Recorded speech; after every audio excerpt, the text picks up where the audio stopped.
Hello everyone, my name's Alexis Sugard, and today, as part of my film project, I'm going to be talking about Quentin Tarantino and the impact that he has had on Hollywood and some depictable traits that he offers and represents in his film that kind of have set him apart from every other director in the industry. So to first go into the project, I wanted to put a picture of Quentin Tarantino in the slides so that you can kind of put a name and a face together. I just think it'll be easier, and also just so you can see what he looks like. The three films that I'm going to be discussing today are Once Upon a Time in Hollywood, Pulp Fiction, and Reservoir Dogs. I've seen all three of these films and I've loved all three of them. Pulp Fiction was actually the first film I ever saw by Quentin Tarantino, and I loved it right away.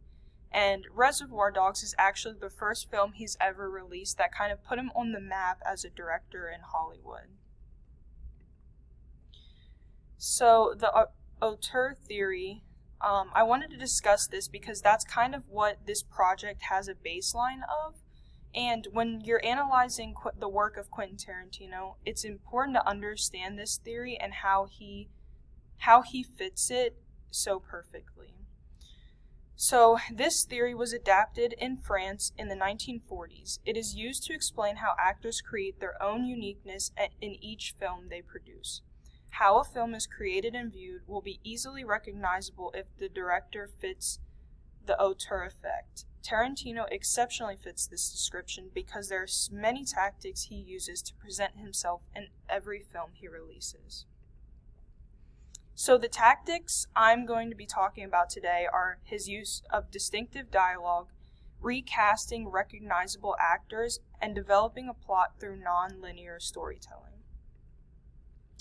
I think it's going to be important to talk about quick summaries between each film, and I know that it's a lot of word on text, but I think this will be good to go back to as we go through and analyze the different tactics that he uses. So I'll read this summary and the next two off really quickly. So the two lives of philosophical hitmen, their gangster boss and his wife, an aging boxer, and two obsessive diner criminals, each have their own stories that are eventually intertwined through connections. Vincent Vega and Jules Winfield are two hitmen who work for Marcellus Wallace, their boss. Throughout the movie, they are trying to recover a suitcase stolen from their boss. While Wallace is out on a business trip, he asks Vincent to take his wife out, which does not end well. Butch Coolidge is a boxer who is paid by Wallace to lose his fight, but decides instead to take the cash and split. The diner criminals, although they don't play a huge part in this film, they are what starts the film and what ends the film. So they're involved in the opening and ending scenes of Pulp Fiction, and in multiple random turns of events, all these individuals find their paths crossing at unexpected and often weird times, making an interesting story for audiences to watch multiple storylines unfold. So again, I know that's a lot, and the next two summaries kind of seem like a lot too, but I always think it's good to have this information to look back on. So Reservoir Dogs. 6 criminals with discreet fake names are hired by a man named Joe Cabot and his son, Nice Guy Eddie, to carry out a robbery. These criminals go by the names of Mr. Brown, Mr. White, Mr. Blonde, Mr. Blue, Mr. Orange, and Mr. Pink. Each man is a stranger to one another except some of the men who have already done business with Joe Cabot. In an unfortunate turn of events, the heist that they are hired to do is taken over by the police, and the criminals are forced to shoot many individuals in their chance to escape their way out. They eventually meet back up at a warehouse, where they then try to piece together if they were set up, how they were set up, and who set them up. This leads to confusion, trust issues, and violent events that leaves their fate in an unpredictable spot. And then we have our last summary, which is for Once Upon a Time in Hollywood. So aging actor Rick Dalton is suffering from the ever-changing times of Hollywood.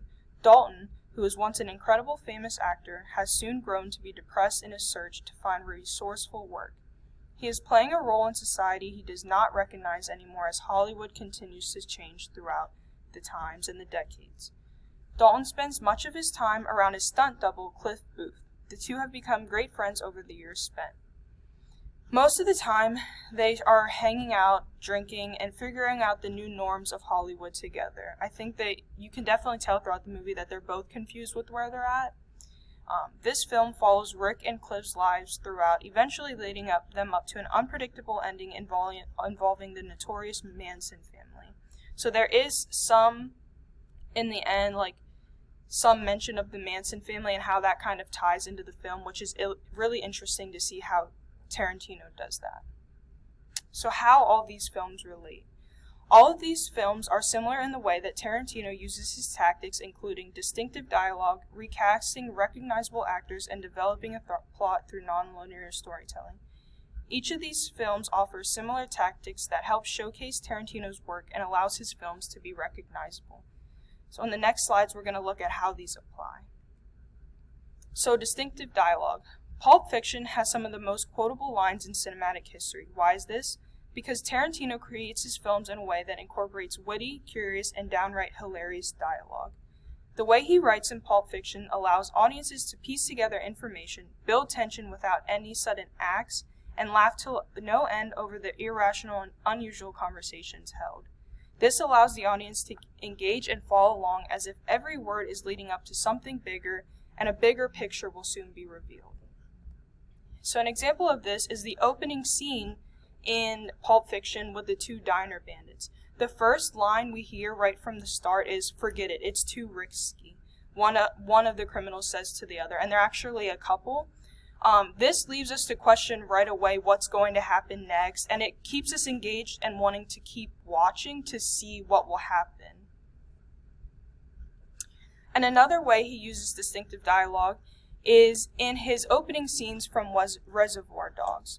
So from the start, we see all the criminals sitting around a table, and they're discussing Madonna's song Like a Virgin, while also discussing a controversial topic of whether people should tip their waiters.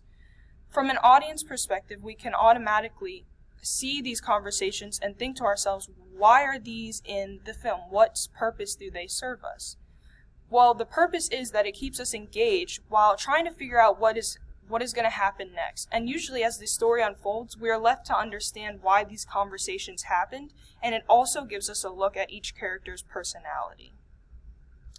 So recasting recognizable actors. Another way that Tarantino has a really big mark on the Hollywood industry is that he often uses some of the same actors. In Reservoir Dogs, we can see that there are multiple actors who are also used in Pulp Fiction, or there are multiple actors that are used in Once Upon a Time in Hollywood. One being Michael Madden, and then another being Harvey Keitel. There are also many other actors that are involved, but those are the two that you can find throughout these three movies. But some other that he really likes to recast are Samuel L. Jackson, Tim Roth, and Kurt Russell, and also Brad Pitt. And this is what we just talked about how they have the different actors, but how they also keep the same actors in a lot of his films. So developing a plot through non-linear storytelling. One of the last most recognizable traits of Tarantino's film is his use of non-linear storytelling. There is nothing that makes a Tarantino film more recognizable than his use of non-linear storytelling, and using film cuts throughout the movie. Many of these film cuts end up being flashbacks. He uses them extensively to the point where you never really know what is past or what is present, and it is almost like a game of Clue. Each scene you get a new clue that you can try and guess what happens at the ending, but although you probably will never guess it because his endings are very wild and just something you wouldn't expect. But this is how he keeps audiences engaged and allows us to piece together information of our own, revealing like a layer each time there's a new scene. And I think that's one of the most important things in his film, because it's part of the reason why he is so well known and well recognized when you watch a film of his. So an example of this is in Pulp Fiction, is how he tells multiple storylines. They all are kind of intertwined at the end, and also in Reservoir Dogs, but instead of using multiple storylines that uses jump forward, jump backward, Reservoir Dogs actually uses it in a flashback style, where we're presented with the issue at the beginning, and then we each have like a scene that kind of tells us about each character and their personality and how they came to the conclusion and the predicament they in using flashback style. So in conclusion, there's no doubt that Quentin Tarantino has left a tremendous mark in the film industry. From winning Oscars to creating his own genre of indie films, Tarantino has created an everlasting impact with undeniable groundbreaking traits in each of his films. Through distinctive dialogue, recasting recognizable actors, and developing a plot through nonlinear storytelling, Tarantino gives an undeniable feel to each one of his films. There is no saying what he will do next, and that is the fun of simply being a fan. For my last slide, I have this graphic that I created. I focused it on a couple different movies. A lot of these quotes are from the movies Reservoir Dogs, Kill Bill, and Pulp Fiction. And some other important aspects are the 35. This is how many movies he has, and also I have an Oscar because he has won Oscars, and some of the other stuff like the music is because he often uses really good soundtracks in all his films. That's another thing he's recognized for. And then also just cigarettes, blood, handcuffs, because those are common items you'll find in his films. But yep, and that wraps it up. I really like I said, I really like Quentin Tarantino. I'm really happy I got to do him as my project, so I hope you guys enjoyed.